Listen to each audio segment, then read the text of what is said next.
Good afternoon, everyone. Welcome back to another Dojo Live recap show. That means only one thing. It's Monday, and today is Monday, December 6th, 2021. This is Tulio Siragusa, broadcasting from Southern California, and joining me today is Kim Lantis from Hermosillo, Mexico. Hi, Kim. Welcome back. Hi, Tulio.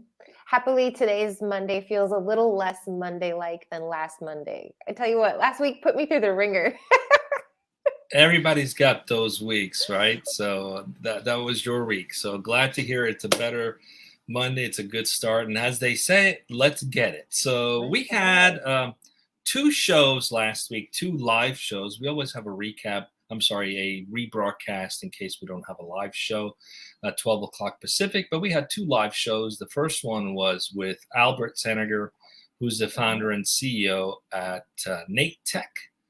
We talked about the future of e-commerce, and then we spoke with Craig Fryar, who's the COO and EVP of Data at Fundify, about the web and your wallet. Really enjoyed both conversations. Always learn new things from the guests that we have on the show.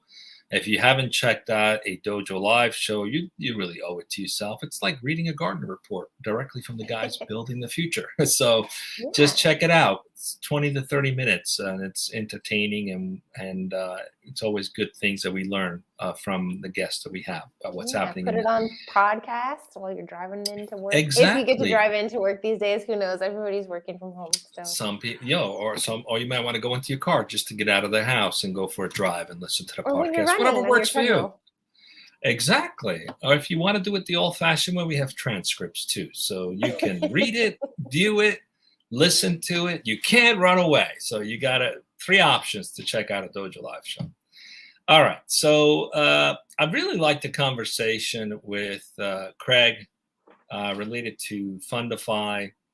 It's interesting learning how, as consumers, we have things like Venmo, Cash App, and things like that. We can easily transfer money between individuals. But as businesses, when they do a transaction, even credit card transaction, they're basically getting a credit line every time they do a transaction. 2-3% is like a percentage to fund the transaction. Excuse the interruption, but are you describing Paystand and not Fundify? You're right. I am describing Paystand. Fundify was a great conversation. I didn't get to participate in it because my internet connection was suckety suckins.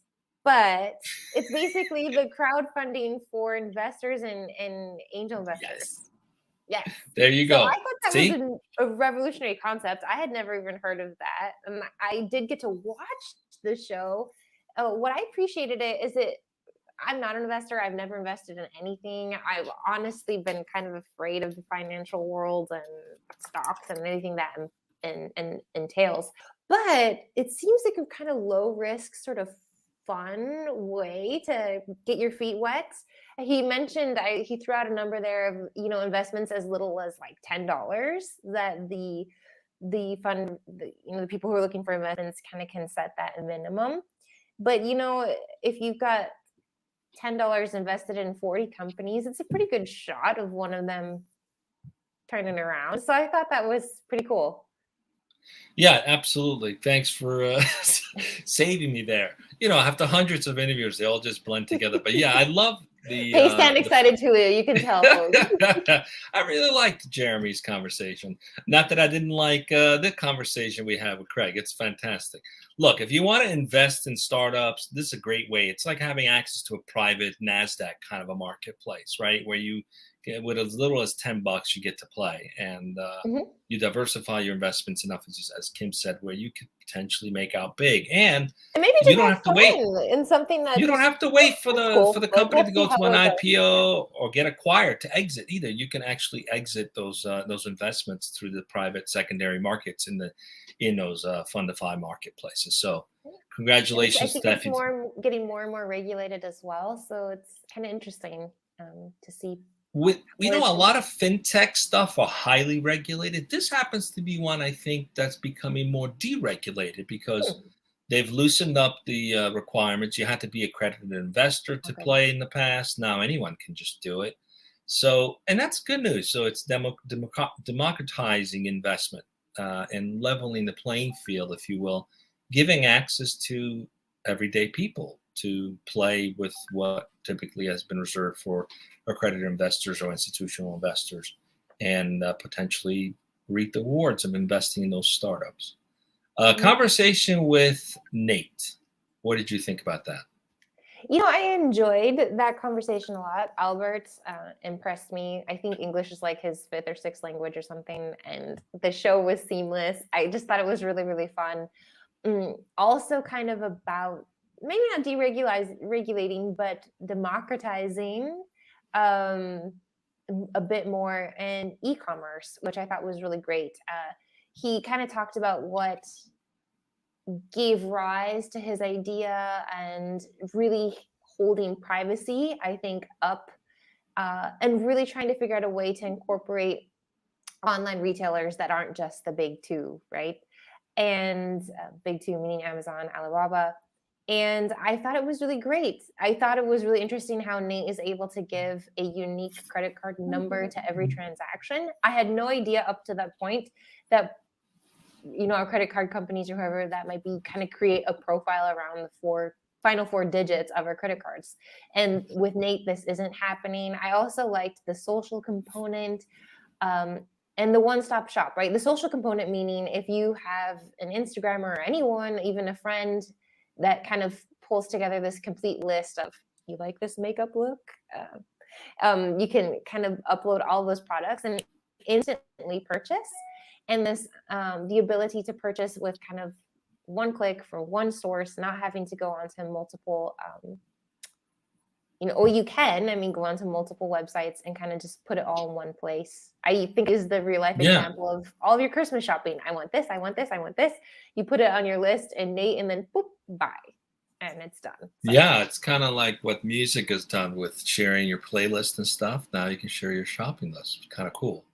Anonymously and not having exactly. cookie weirdness. Yeah, the privacy thing's a big deal. It's a big deal. Like I actually have 2 personal email accounts. One I use for all my online purchase transactions, and that one gets millions of spam junk emails. And I purposely have a separate one for that because I know most merchants are selling your stuff. So if you don't want that, the life hacks with Tulio segment.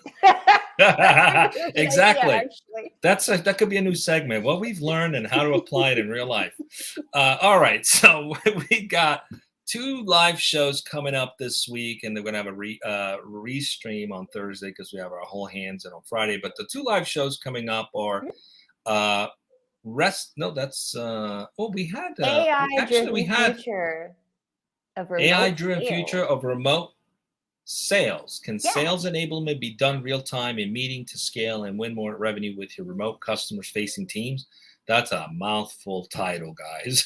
Andrew Levy's the co-founder and CEO at Aircover, is going to discuss that with us. And then free the developers using no code, supercharging the way product managers work with product data. Angela Castillo, co-founder and COO at Hello Guru. That's going to be on the 8th. So come check us out tomorrow. Wednesday, 12 o'clock Pacific. 12 o'clock Pacific. I think we actually missed one show last week. We had another live show. That was the Center of the Food System of Benji Koltai. Was that a previous one? Nope. Yeah, at Galley. No, that was the week prior. That was the week before. So Ruben's messing us up today in the background, posting notes. Like, you missed one. I'm like, did we? See what happens, Carlos, anyway, we need you. Welcome to Monday. All right, guys. Come back tomorrow at 12 o'clock Pacific on Dojo Live. And until then, stay safe and have fun. Thank you. Bye.